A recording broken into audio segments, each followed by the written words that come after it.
வணக்கம். Welcome to கதை திரட்டு audio books. இந்த வீடியோவில் நம்ம என்ன கதை கேட்க போகிறோம்னா, நினைப்பவர்களும் மறப்பவர்களும் சிறுகதை. நம்ம சேனலை இது வரைக்கும் சப்ஸ்கிரைப் பண்ணாதவங்க சப்ஸ்கிரைப் பண்ணுங்க. பக்கத்தில் இருக்கிற பெல் ஐக்கானை கிளிக் பண்ணி ஆல்ங்கிற ஆப்ஷனை ப்ரெஸ் பண்ணுங்க. ஸோ தட் நான் போடுற கதைகளை உடனுக்குடனே நீங்கள் கேட்கலாம். வாங்க கதைக்குள்ளே போகலாம். அது ஒரு சிறிய, அவ்வளவாக முக்கியத்துவம் தர தேவையற்ற நிகழ்வு என்றாலும் அது எனக்கென்னவோ உறுத்தலாகவே இருந்தது. காலப்போக்கில் கண் பார்வையில் இருந்து மறையும் எல்லா உறவுகளுமே இற்று போகிறது நிஜம் என்றாலும் சேகர் அப்படி நடந்து கொண்டது எனக்கு ஆச்சரியம், ஏமாற்றம், கொஞ்சம் கோபம் எல்லாவற்றையும் தந்தது. ஏனென்றால் என்னிடம் மாணவனாக இருந்த சேகரும் பின்னர் கிட்டத்தட்ட 6-7 ஆண்டுகள் என்னுடன் பழகிய சேகரும் அன்று 10 ஆண்டுகள் கழித்து சந்தித்த சேகரும் வித்தியாசப்பட்டனர். நான் வேலையில் நின்று ஓய்வு பெற்று 2 ஆண்டுகள் ஆகிவிட்டது என்றாலும் என் தோற்றத்தில் அதிக மாற்றம் இல்லை. என் வீட்டிற்கு அருகில் இருந்த அந்த ஹோட்டலில் நான் அமர்ந்து காஃபி பருகி கொண்டிருந்த போது சேகர் உள்ளே நுழைவதை பார்த்தேன். படிக்கும்போது ஒல்லி மாணவனாக இருந்தவன் வேலை கிடைத்து பதவிகள் உயர்ந்து வெளிநாடு ஸ்வீடனில் குடிபெயர்ந்த பின்னர் நன்கு புஷ்டியாகிவிட்டான். முகத்தில் பெரிய மனுஷத்தனம் பற்றி இருந்தது. இருந்தாலும் அடையாளம் காண முடியாமல் இல்லை. உள்ளே நுழைந்து காலியான மேஜைக்காக தேடியவனின் பார்வையில் நான் பட்டதும் ஒரு வினாடி தோன்றியது வியப்புதான். மெதுவாக என்னை நோக்கி வந்தவன், சார் என்றான். அந்த முகத்தில் அப்போது தோன்றிய புன்னகையில் ஏதோ ஒரு தயக்கம் இருந்தது. Hello Sekar, how are you என்றேன் நான் புன்னகையுடன். ஃபைன் சார் என்றவன் மீண்டும் கொஞ்சம் தயக்கத்துடன், எப்படி சார் இருக்கீங்க என்றான். ஃபைன், நான் ரிட்டையர்ட் ஆயிட்டேன் தெரியுமா என்றேன். ஆமாம் இருக்கும் என்றான். அவன் கண்கள் சுற்றிலும் அலை பாய்ந்தது. எனக்கு எதிரே இருந்த நாற்காலி காலியாக இருந்ததால் உட்காரேன் சேகர் என்றேன். தொடர்ந்து, இந்தியா எப்போ வந்தாய்? பிசினஸ் ட்ரிப்பா என்றேன்.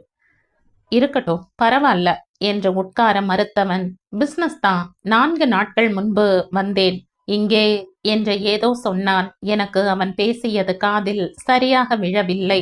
பின் மீண்டும் சுற்றி பார்த்தவன், என் கார் டிரைவர் அங்கு தனியாக உட்கார்ந்திருக்கிறான், நான் அப்புறம் பார்க்கிறேன் என்று நகர்ந்து போய்விட்டான்.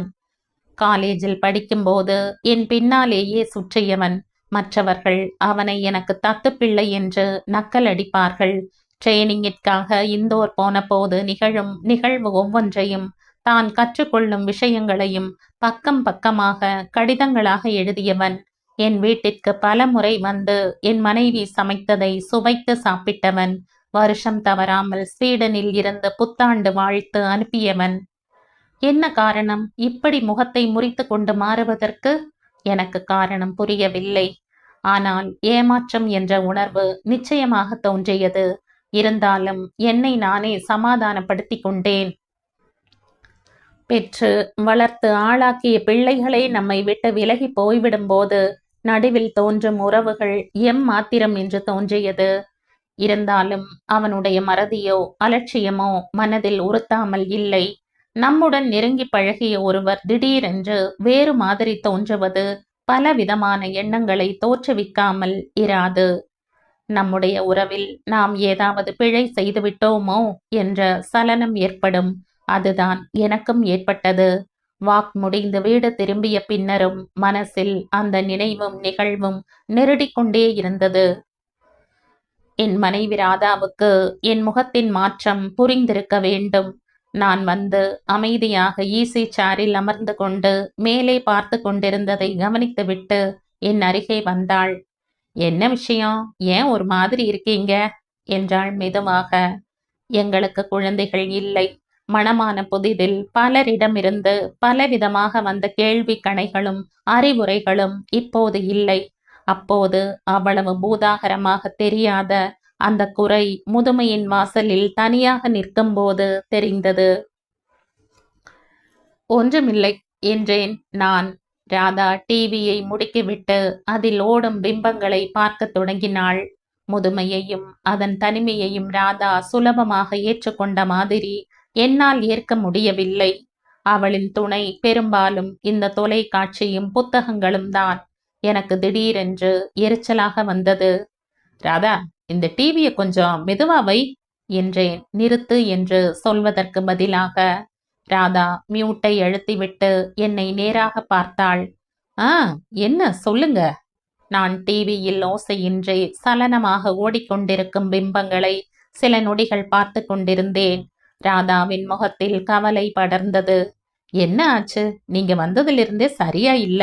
உடம்பு ஏதாவது செய்கிறதா என்றாள் கவலையுடன் அருகில் வந்து. நான் சேகர பார்த்தேன் என்றேன். அப்படியா? ஸ்வீடன்ல தானே இருக்கா, இங்க வந்திருக்கானா என்றாள். ஆமா, ஹோட்டலுக்கு வந்திருந்தா எதேச்சையாத்தான் பார்த்தேன். அப்படியா? எப்படி இருக்கா? என்ன சொன்னா? ஏன் நம்ம வீடு கிட்டத்தானே, எத்தனை தடவை வந்திருக்கா, இங்க வந்திருக்கலாமே, நீங்க கூப்பிடலையா என்றாள் சரமாரியாக. நல்லாத்தான் இருக்கா, ஆனா என்னவோ சரியா முகம் கொடுத்தே பேசல என்றேன் கசப்புடன்.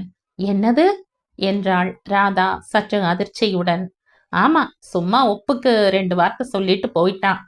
அப்படியா என்றாள் ராதா. என்னை பார்த்தது அவனுக்கு ஏதோ அதிர்ச்சி போல தோணுச்சு. ராதா பதில் சொல்லவில்லை. நானும் மௌனமாக இருந்தேன். பின்னர் மெதுவாக, எத்தனை நெருங்கி பழகுனா, எவ்வளவு ஒத்தாசை பண்ணி இருக்க, ஏன் இப்படி மாறிட்டா என்றேன். ராதா சமாளித்து கொண்டாள். சரி விடுங்க, இந்த காலத்துல பெத்து வளர்த்த பிள்ளைகளே அப்பா அம்மாவை அதிகம் லட்சியம் செய்யறதில்ல. இவன் ஏதோ நடுவுல வந்தவன் தானே, அதோட அவனுக்கு வேற என்ன பிரச்சனையோ. 10 வருஷம் ஆயிருக்காது அவன் படிச்சு முடிச்சு என்றாள் ராதா. உண்மைதான், நடுவில் வந்தவன். ஆரம்பம் முதல் இருக்கும் உறவுகளே ஆட்டம் காணும் உலகில் நடுவில் தோன்றும் பந்தங்கள் எப்படி நீடிக்கும்? ஆசிரியர்களை ஏணி என்பார்கள். ஏணிகள் ஏற்றி விடலாமே தவிர எதிர்பார்க்க கூடாது. ஏணியால் ஏறவும் முடியாது. சை, சற்று உறக்கவே கூறியிருப்பேன் போல. கவலைப்படாதீங்க, உங்களை மறக்கிறவங்க இருக்கா போல, நினைப்பவங்களும் இருப்பாங்க, விட்டு தள்ளுங்க. 2க்குமே ரொம்ப முக்கியத்துவம் தர வேண்டாம் என்றாள். ராதா டிவியை ஒலியை உசுப்பினாள். அவள் உலகம் அவள் கண்முன் விரிந்தது. ஆனால் ராதா சொன்னது அதற்கு அடுத்த வாரத்திலேயே நடந்தது.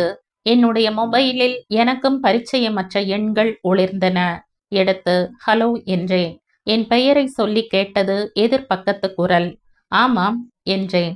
சார், நான் பிரபு பேசுறேன் என்றது அந்த குரல். பிரபு? எந்த பிரபு? எனக்கு தெரிந்து அறிமுகமான இப்போதைய வட்டத்தில் பிரபு என்று எவரும் இல்லையே. பிரபு? சாரி, நீங்க யாரு? உங்க ஸ்டூடெண்ட் சார். மாணவன்.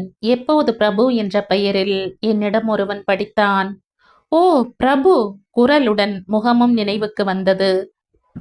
ஆனால் இவன் படித்து முடித்து 20 வருஷங்களுக்கு மேலாகி இருக்குமே. அடடா, பிரபு லக்ஷ்மண் தானே என்றேன் மகிழ்ச்சியுடன். ஆமாம் சார், சென்னை வந்திருக்கேன். வீட்டில் இருக்கீங்களா? எஸ் பிரபு, வீட்டில் தான் இருக்கேன். நான் டி நகர்ல ஒரு கல்யாணத்துக்கு வந்திருக்கேன் சார். இங்கிருந்து கிளம்பினா ஒரு அரை மணியில உங்க வீட்டுக்கு வந்துடலாம். அதே வீடு தானே சார்? ஆமாம்ப்பா, அதே வீடுதான். நினைவிருக்கா உனக்கு இன்னும் என்றேன் ஆச்சரியத்துடன். என்ன சார், நான் தான் ஒரு தடவை வந்திருக்கனே, எனக்கு நன்றா நினைவிருக்கிறது சார். வந்து பார்க்குறேன் சார். கேட்க மறந்து போனேனே, நீ புனேயில தானே இருக்க என்றேன். எஸ் சார், வரேன் சார் என்ற இணைப்பை துண்டித்தான். ஆச்சரியமாக இருந்தது. பிரபு 20 ஆண்டுகளுக்கு முன் என்னிடம் படித்த மாணவன். நல்ல பையன், ரொம்ப புத்திசாலி இல்லை எனினும் கெட்டிக்காரன். என்னிடம் நன்றாக பழகி பேசியவன்தான். சென்னையில் படித்த பின் அவன் பெற்றோர் புனேயில் இருந்ததால் அங்கு சென்று விட்டான். அவன் தந்தை ஒரு சிறு தொழிலதிபர். அதையே இவன் தொடர்ந்து கவனித்துக் கொண்டான். படித்து முடித்த 2 ஆண்டுகளில் அவன் திருமணம் சென்னையில் தான் நடந்தது. நான் போன நினைவு மங்கலாக இருக்கிறது. அப்புறம் அவ்வளவாக தொடர்பு இல்லை. இருந்தாலும் இத்தனை வருஷங்களுக்கு பின் நினைவில் வைத்து கொண்டு வருகிறேன் என்கிறானே. ஒரே ஒரு முறைதான் வீட்டுக்கு வந்திருக்கிறான் என்ற போதிலும் நினைவில் நிறுத்தி கொண்டு. இந்த அளவுக்கு சேகரை போல் என்னிடம் அதிகம் பழகாதவன். மனிதர்களில் எத்தனை விதம்! சொன்னபடி அரை மணி நேரத்தில் பிரபு வந்தான். பூசினாற்போல் வறுத்திருந்தான். சில நரைமுடிகள் அவனது அடர்ந்த காப்பில் தெரிந்தது. முகத்தில் எப்போதும் உள்ள அந்த புன்னகை மட்டும் மாறவில்லை. ராதாவுக்கு அவனை தெரியாது. காஃபியும் பிஸ்கட்டும் கொண்டு வந்து கொடுத்தாள். தன் கல்லூரி நண்பர்கள் பற்றியும் புனா வாழ்க்கை பற்றியும் தன் குடும்பம் பற்றியும் விசாரித்துவிட்டு, உங்களை இத்தனை நாட்கள் கழிச்சு பார்த்ததுல ரொம்ப சந்தோஷம் சார் என்று கூறி தன் மொபைல் எண், விலாசம், இமெயில் முகவரி எல்லாம் கொடுத்துவிட்டு விடை பெற்று சென்றான். என் மனதில் ஓடியதை ராதா வார்த்தைகளாக கொட்டினாள். அத்தனை தூரம் வீட்டுக்கு வந்து பழகிய சேகர் உங்களை பார்த்ததும் ஏனோ தானோன்னு போயிருக்கான்.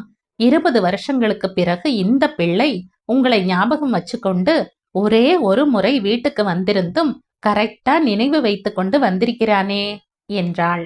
நான் பதில் பேசாமல் அமர்ந்திருந்தேன். உண்மைதான், குடும்பத்தில் ஒருவன் போல் பழகிய ஒருவனுக்கு மனம் இல்லை. சாதாரணமாக பழகியவன் நினைவில் நான் இருந்திருக்கிறேன். என்ன மாதிரியான மனித குணங்கள்? எனக்கு ஒன்று தெளிவாக புரிந்தது. மனித குணம் இதுதான் என்று திட்டவட்டமாக சட்டம் போட்டு பார்க்க முடியாது. அவருக்கென்று ஒரு குணமும் மனமும் இருக்கிறது. இவர் இப்படித்தான் இருப்பார் அல்லது எப்போதும் இருக்க வேண்டும் என்று எண்ணுவது சாத்தியமில்லை. மாற்றங்கள்தான் நிரந்தரம். சேகர் என்னிடம் அன்று மாணவனாக இருந்தபோது பழகியது போல் இப்போதும் பழக வேண்டும் என்று நினைப்பது என்ன நியாயம்?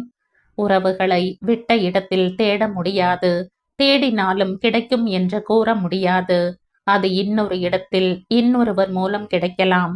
அதை நிர்ணயம் செய்வதும் நான் அல்ல. அடுத்த 2 மாதங்களில் நான் மாலை வாக்கிங்கின் போது இன்னொரு என்னிடம் படித்த மாணவனின் முகத்தை பார்த்தேன். அவன் hello sir, have are you என்ற 2 வார்த்தைகளுடன் விடை பெற்று கொண்டான். அதற்கடுத்த வாரம் இன்னொரு மாணவன் அவன் மனைவி மற்றும் குழந்தைகளுடன் வந்து கொண்டிருந்தான். என்னை பார்த்ததும் சட்டென்று பார்வையை தவிர்த்து அவன் மனைவி பக்கம் திரும்பி பார்த்து பேசத் தொடங்கினான். நான் எனக்குத்தானே புன்னகை செய்தபடி தொடர்ந்து நடக்கத் தொடங்கினேன். நினைப்பவர்களும் மறப்பவர்களும் நினைக்க மறுப்பவர்களும் உலகில் இருந்து கொண்டுதான் இருப்பார்கள்.